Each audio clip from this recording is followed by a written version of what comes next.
Good morning once again and welcome you to this lecture series of foundation engineering, and that too today I will talk a new topic, that is art pressure theories. Initially a few classes, and then based on art pressure theory whatever pressure will be estimated, and then using that we will do stability analysis of the art retaining wall.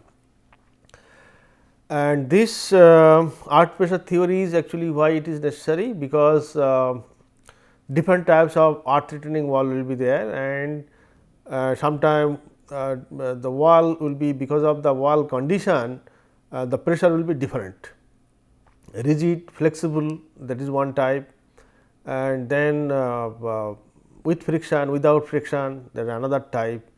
Then movement of the wall, something towards backfield, away from the backfield, like that several situations can happen in the field and actual field condition, and because of this change of this field condition, pressure on the wall will be changing. So, while designing you have to consider those pressure actually, so that we can properly design the section of the wall. With that intention, we need to know first estimate the art pressure behind whatever, when it wall actually function of the wall is what. Suppose in a hilly areas we want to develop some facilities like a road, then you have to cut the hill and make a road. Now, if the hill slope is too steep and hill rock quality is not good, in that case you cannot keep the cut surface of the earth just open, sometimes you need to support. Similarly, some places you have to, while making railways, you have to, some places you have to cut, excavate, some places you have to fill, and when you are passing those areas, then that when you are cutting the soil, then the soil has to be retained by a water retaining wall. Similarly, when there is a embankment is made, that also to be retained by the wall. So, that, and while designing those wall, actually you have to find out how much pressure is coming because of the backfill. So, that is the thing, that is the intention to know, that is the intention actually why you need to study art pressure theories. Now, let me go to the same thing just as introduction. So, before going to the art pressure theories, first of all type of art retaining structures. They are actually there are broadly two types, actually externally stabilized system, that is soil is not a fundamental part of the system. That means when the soil is not a fundamental part of the system, means for the stability of the wall the soil is not helping, soil is only imposing the pressure or load on the wall, but not in the stability, they are not part of it. So, in that case, that is called externally stabilized system, and examples are actually gravity wall, and they are typically small to small true gravity retaining wall, creep wall, gabion or cantilever wall, cantilevered.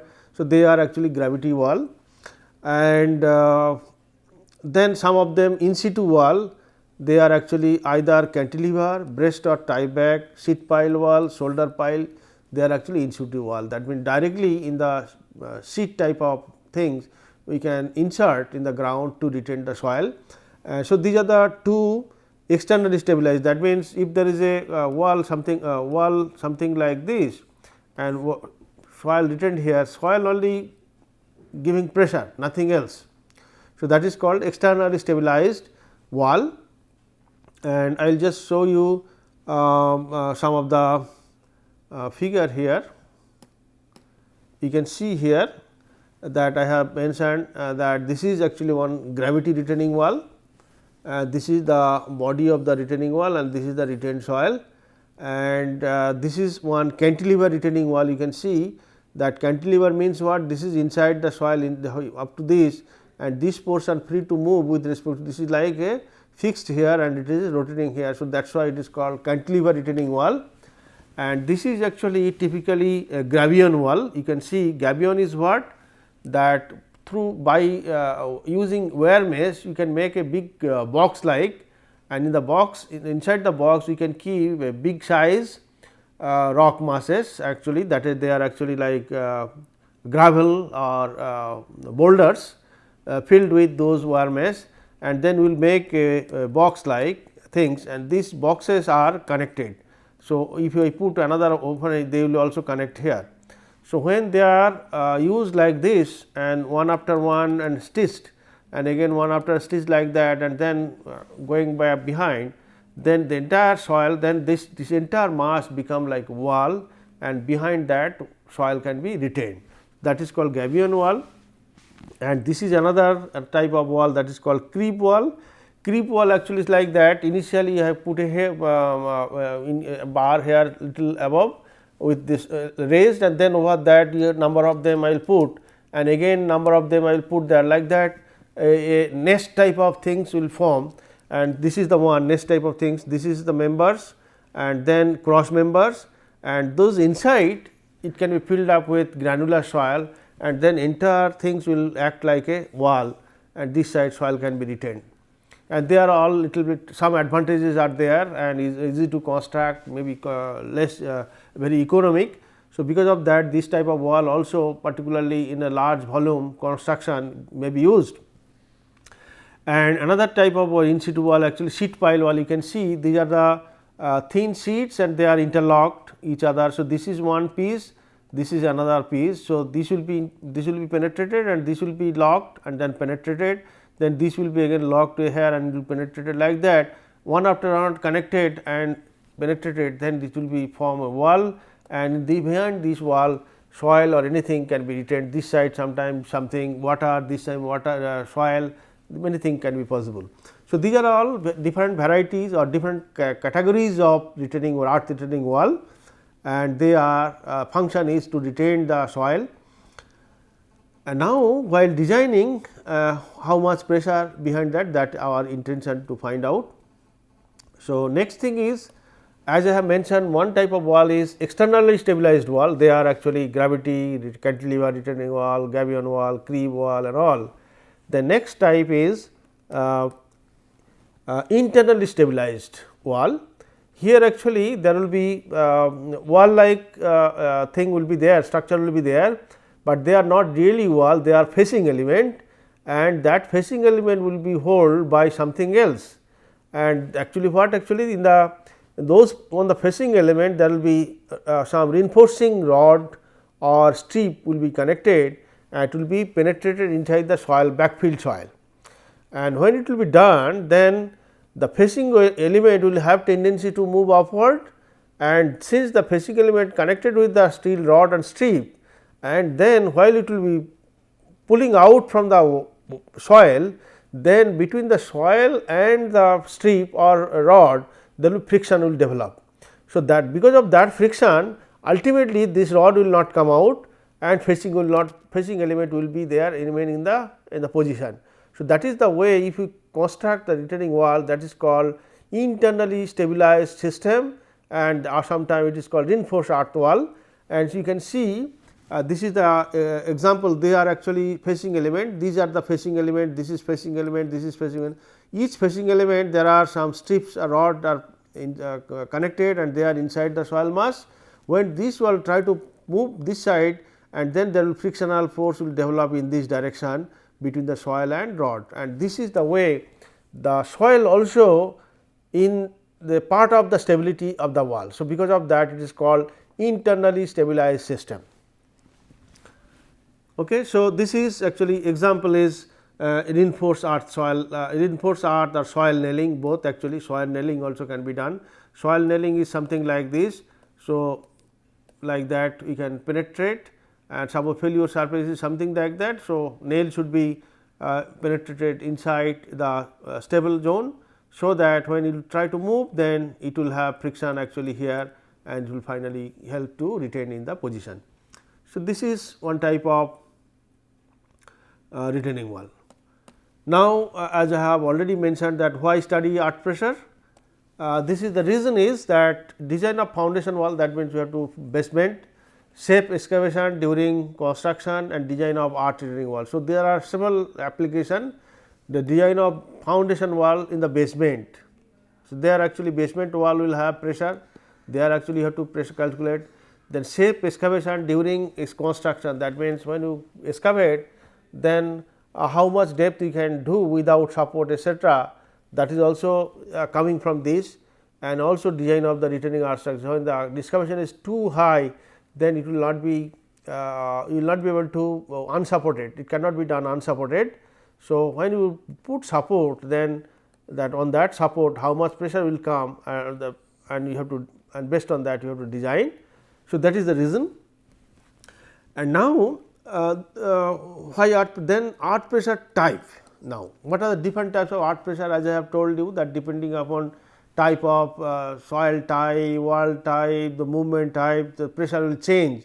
The broadly we divide into three categories. One is earth pressure at rest condition, earth pressure, active earth pressure, and passive earth pressure. And what are those actually? When the wall retain the soil, when wall retain the soil, and on that there is no movement of the wall. So, as it is, the pressure is not enough, and because of that pressure on the wall is such that there is no movement at all. That is called at rest condition. So, that is an active earth pressure means what? When the wall is standing, because of the earth pressure, it will have some pressure, and because of this pressure the wall will have tendency to move away from the backfill like this. If it is there, then it will move like this.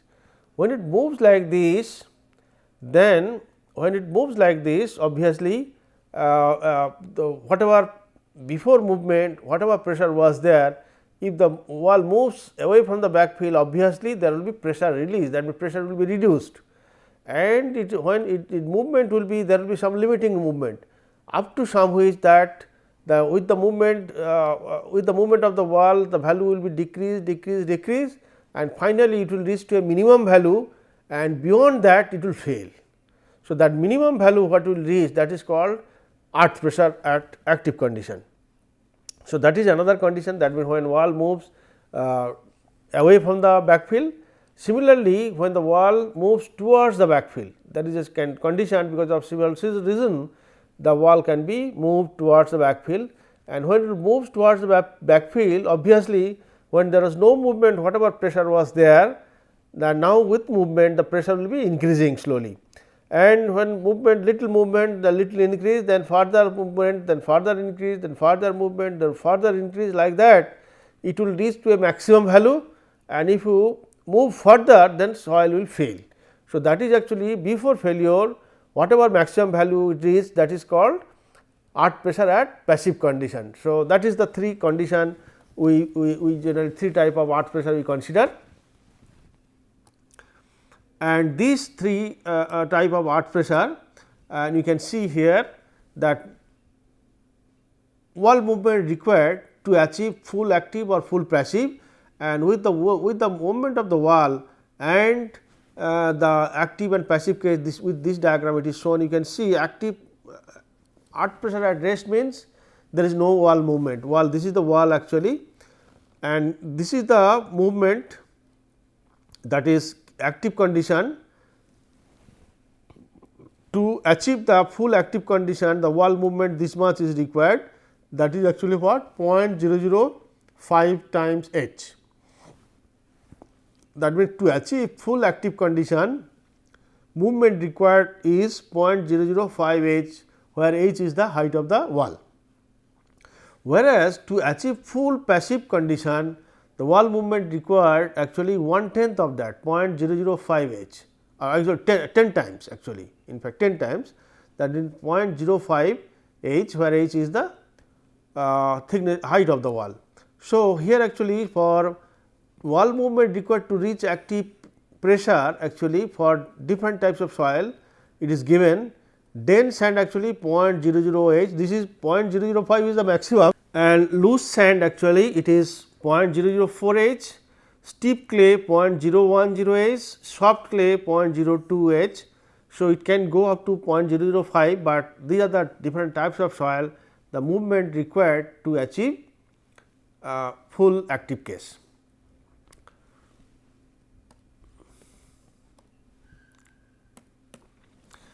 And you can see now the two active case and passive case qualitative difference. This is active case and this is passive case. So, active case actually what happened, wall moves away from the backfill, and passive case wall moves towards backfill and moves in, and one is moves out, and shear stress on the failure plane reduces. That means, when wall moves away from the backfill, then obviously failure plane shear stress will be reduced, whereas in passive case shear stress on failure plane will be increases. Then third, the lateral pressure reduces. So, shear stress reduces, and same time on the in the when it is not no movement, whatever pressure, when there is movement, then obviously lateral pressure will be reduced for the active case and lateral pressure will be increases for passive case, and minimum lateral stress and maximum lateral stress. That means, active case with the movement of the wall actually it is decreasing but the active case means when it is minimum value. That means, that is the minimum lateral pressure without fail. Active case means minimum lateral pressure without fail, before fail, and similarly passive case is the maximum value before failing. So, one is minimum, another is maximum, and achieves minimum lateral stress achieves when soil fails and full strength is mobilized. This is the minimum lateral stress achieves when soil fails and full strength is mobilized, whereas maximum lateral stress is achieved when soil fails and full strength is mobilized. So, one more thing actually I have not added until I will explain this one. So, we know that at a particular point vertical stress and horizontal stress, and they are right angle to each other and they are principal stress. Okay.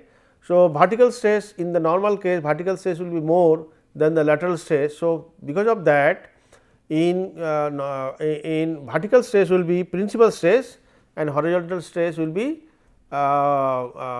minor principal stress actually in the active case, whereas passive case that will change, actually vertical become minor and horizontal become majors because it become the larger. So, that I will discuss once again later on in the appropriate place, but otherwise that is the point can be added here, that here actually vertical stress is the major and here actually lateral pressure is the major principal stress.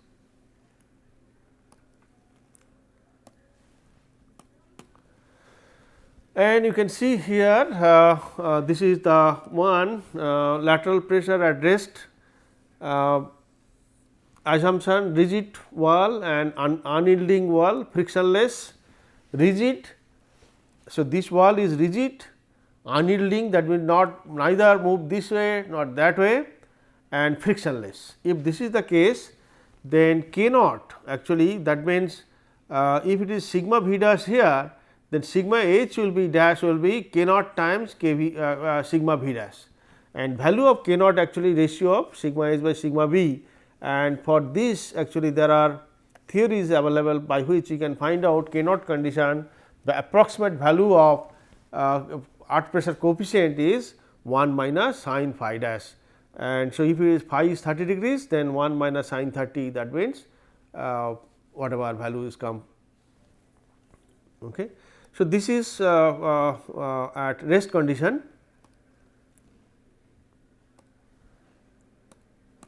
Similarly, Morse circle at rest condition, how it will be? You can see that tau versus sigma plot, if I do tau axis and this is sigma axis, and then the particular soil will have a particular failure envelope, and the slope of the line will give you the phi of the soil. But if I at rest condition, that means it is a this is sigma z at particular point, that this is the wall and I have considered this one and I have calculated sigma z. So, this is the value of sigma z, that is major principal stress, and sigma h actually sigma h will be K naught times sigma z, and that value definitely, since K naught is small. So, it will be smaller and that will be there. So, if I take this is major principal, this is minor principal stress, that means this is the diameter of circle. Then if I draw a circle, then this will be the Morse circle corresponding to that stress condition, that particular stress condition, this is the Morse circle. And when you will draw the Morse circle for at rest condition, that Mohr circle will be much below the failure envelope, that this is the failure envelope, but Mohr circle you can see below the failure envelope, it will not touch even. Now, next is the actually active art pressure. Actually, you can see that as I have mentioned that the wall was initially maybe somewhere here and slowly it is moving this direction. When it moves this way, then soil also move, and then finally, soil will fail in the form of a wedge like this. Okay. And then when the soil moves like this, then what happens? The initially sigma z was there, and then little movement, the sigma h might have become like this. If it further decrease, sigma h may become like this, further decrease sigma h may be like this, like that at just at failure sigma h may become like this. So, that means the minimum value of the lateral stress. So, if you do that means now at a failure condition, that means when the soil just fail, this is the major principal stress and this is the minor principal stress, and now that means major principal stress, minor stress, you know that there will be opposite direction. So, that must be the diameter of the circle. So, with this taken as a diameter, if I complete the circle, and if you know the Mohr envelope already for the particular soil, and you will see that circle I have drawn will be the tangential to the failure envelope of the soil. So, this is the one. So, you can see, and this is the failure envelope, and this is the Mohr circle, they are tangential to that. And from this one and to the tangent, if I draw this line, this gives you the actually failure plane, and this failure plane actually what angle it makes with the horizontal, it is 45 degrees plus phi by 2. So, these are all actually observation based on some theories. So, we will show that later on. If this is the phi, the failure envelope, failure plane under active case will be inclined to horizontal will be 45 degrees plus phi by 2. Okay. Now, this is suppose another case, that means your wall moving with towards the backfill. That means initially the wall was this vertical and it was rigid, and slowly it starts moving this direction. When it starts moving this direction, as I have mentioned that pressure will be increasing, and with time will be increasing, and then finally, at a particular amount of movement, it will soil wedge will be move like this, the entire soil will move like this and will fail. And when it fails actually, and then you can see that the initially sigma z was here, and when wall moves towards the backfill, we know that the pressure will be increasing, and initially so little movement maybe it become this value, and further movement the value may be something like this. So, that means when it moves here, the Mohr circle is this one, when it moves here, that means Mohr circle is like this. When it suppose further increase, the value become sigma lateral will become this, then your Mohr circle may be like this, and then finally at failure suppose the value become this much.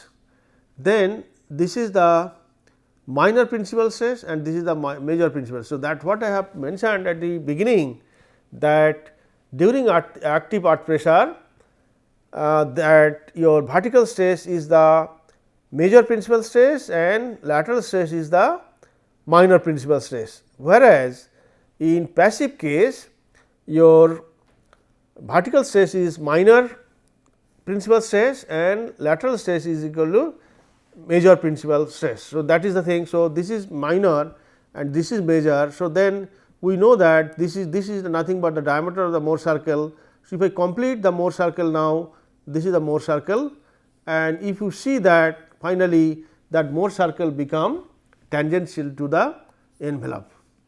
Okay. So, this is the failure envelope phi, and so if I now join with this, this is the major principal stress. from the major principal stress to this envelope, if I extend intersect, then that will give you actually your failure plane. So, major to the failure envelope, that if you connect, that become the failure plane, and that failure plane you can see that it is making an angle with horizontal 45 degrees minus phi by 2. So, this angle actually, so that means when your wall moves away from the backfill, when it show the failure plane, that failure plane will be 45 degrees plus phi by 2 with horizontal, and when a passive case, then when wall moves towards backfill, then when soil will fail at an angle 45 degrees minus phi by 2. That is one thing. One is 45 degrees plus phi by 2, another is 45 degrees minus phi by 2. These are the two important observations. Second observation is that in the active case, your vertical stress is the major principal stress and lateral stress is the minor principal stress, whereas in passive case your vertical stress is the minor principal stress and your lateral stress is the major principal stress. So, two important things to be remembered actually. These are all sometimes small question to be there, and you have to be very careful. So, that means, and every time another three important things to be noted, that at rest condition your Mohr circle will be much below the envelope, whereas in active and passive case, both the cases your failure envelope or Mohr circle will be tangential, Mohr circle will be tangential to the failure envelope, and these are the things to be noted. So, these are all qualitative, that means what is active case, what is passive case, what is active at rest condition, these are qualitative information I have given you. And now, another qualitative information, that active earth pressure, actually pressure will be in between, and active case will be minimum, then at rest condition and passive condition is maximum, and at rest condition pressure is in between. Okay. It is not average, but some value between this. So, that I have shown in this diagram. So, two three things to be noted, that active pressure will be minimum value, passive pressure is the maximum value, at rest condition in between some value. And for active case, wall movement from the away from the wall, and for the passive case wall movement towards the wall, and then active at rest condition failure envelope will be below the envelope, Mohr circle will be below the envelope, whereas active and passive case both will be tangential. And so, and active case your failure plane will be 45 degrees plus 45 phi by 2 with horizontal, whereas at passive case the failure plane will be 45 degrees plus phi by 2 with horizontal. So, these are the important things as to be kept in mind. So, these are all qualitative. Now, what is active, what is passive, what is at rest condition. Now, I have to find out, if it is active case, what will be the value of the active pressure or active thrust on the wall, or what is the active passive pressure or passive thrust on the wall, that has to be quantified. So, that I will do in the next module. Thank you.